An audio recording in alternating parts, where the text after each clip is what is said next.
ఈరోజు మనం నేర్చుకునే పాఠం ఏమిటంటే, దేవుడిచ్చిన స్వాతంత్ర్యము, అపవాది పన్నిన కుతంత్రం.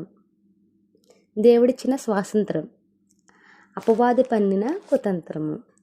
అసలు కుతంత్రం అంటే ఏంటంటే, తప్పు త్రోవలో తప్పు త్రోవలో పుట్టించే తెలివి అది కుతంత్రం అంటారు. చెడు మార్గంలో నడిపే తెలివి. మనిషిని ఇది కుతంత్రం అనేది మనిషి యొక్క సొంత తెలివి కలిగి జీవించడం అనేది ఉంటుంది.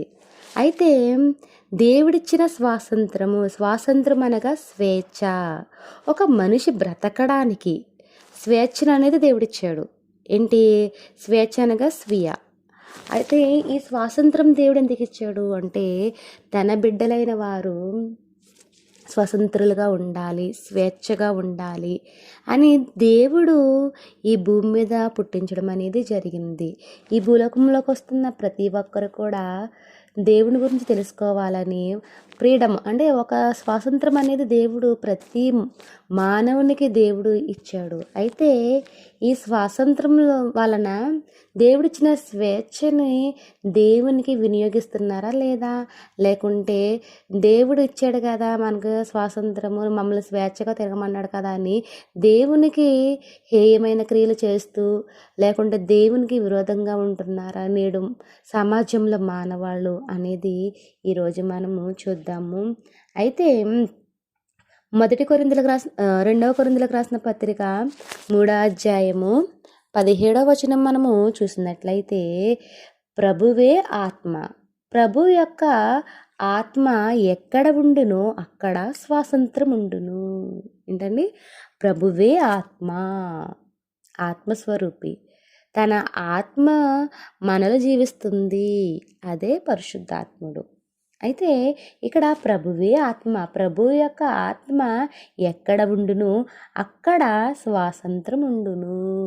అంటే ఇంత స్వాతంత్రాన్ని, ఇంత స్వేచ్ఛని మనిషికి దేవుడు ఇస్తున్నాడు అంటే తన బిడ్డలు తన మాట వింటారు అని దేవుడు ఇంత స్వేచ్ఛగా వదులుతున్నాడు. అయితే ఇక్కడ మనం ఎంత స్వేచ్ఛగా తిరిగినా కానీ ఒకానొక రోజు విమర్శకాలమందు తీర్పు అనేది ఉంటుంది. అసలు ఈ స్వేచ్ఛలో మనము దేవుని వెతుకుతున్నామా లేదా అనేది మనము చూడాలి. అయితే ఇక్కడ ప్రసంగి గ్రంథము 11వ అధ్యాయము 9వ వచనం మనము చూసినట్లయితే, ప్రసంగి గ్రంథము 9వ అధ్యాయము 11వ వచనం మనము చూసినట్లయితే,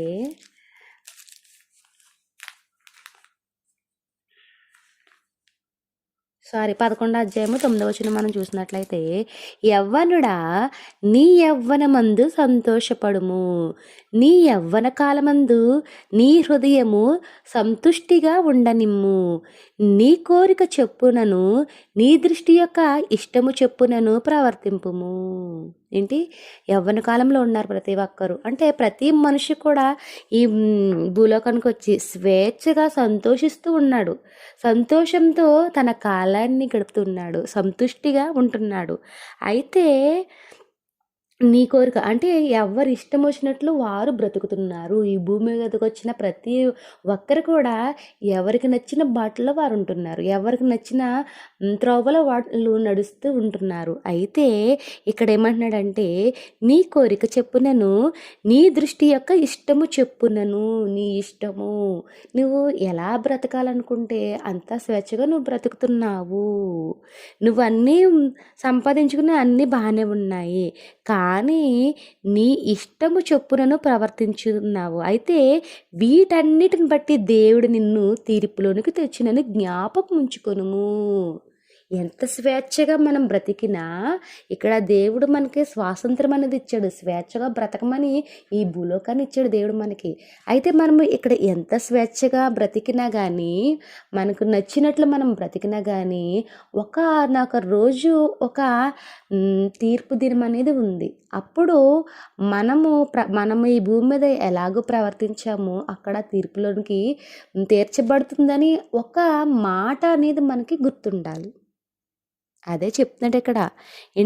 ఏంటంటే ఇక్కడ వీటన్నిటిని బట్టి దేవుడు నిన్ను తీర్పులోనికి తెచ్చినని జ్ఞాపకం ఉంచుకో.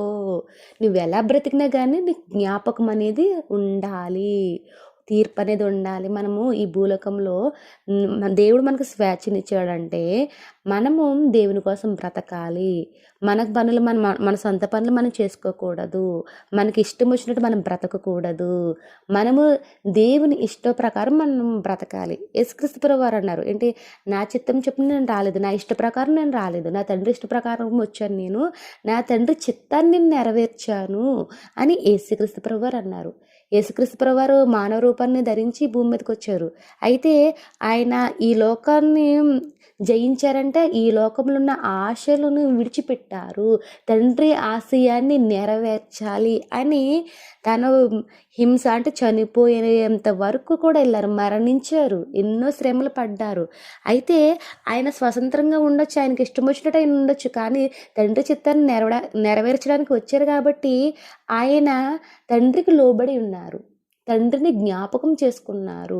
అదేవిధంగా ఈ భూమి మీదకి వస్తున్న ప్రతి ఒక్కరు కూడా తెలుసుకోవాలి, జ్ఞాపకం ఉంచుకోవాలని దేవుడు చెప్తున్నాడు. అయితే ఈ మనిషికి స్వేచ్ఛనిచ్చింది ఎవరు? ఇంతలాగా మనిషి స్వేచ్ఛగా తిరుగుతున్నాడు, ఏది కావాలంటే అది తింటున్నాడు, ఏది కావాలంటే వస్త్రాలు కట్టుకుంటున్నాడు, గృహాలు కట్టుకుంటున్నాడు, ఎక్కడికి కావాలంటే అక్కడికి టూర్లు వేస్తూ వారు ఎంజాయ్ చేస్తూ ఉంటున్నారు.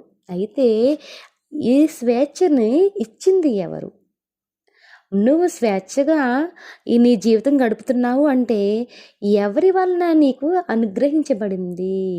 మనిషి ఎలా మారిపోతున్నాడంటే మానవుని యొక్క ఆలోచనలోకి వెళుతుంది. అంటే అపవాది ఈ మనిషిలోని అంటే ఆలోచనలోకి వెళ్ళిపోతుంది, ఆలోచనలోకి వెళ్ళిపోయి తన బాటలోకి నడిపించేస్తుంది మనిషిని.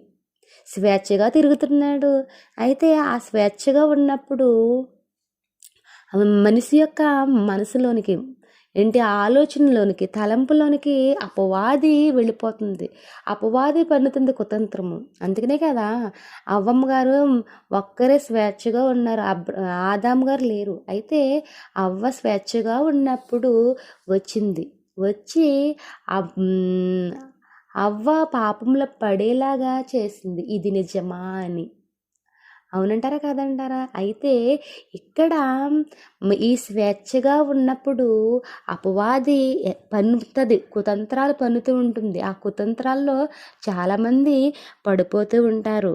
అందుకనే ఇక్కడ ఈ అపవాది ఎలాగ మనిషిని తప్పుద్రోవ పట్టిస్తుందో అనేది మనము చూసినట్లయితే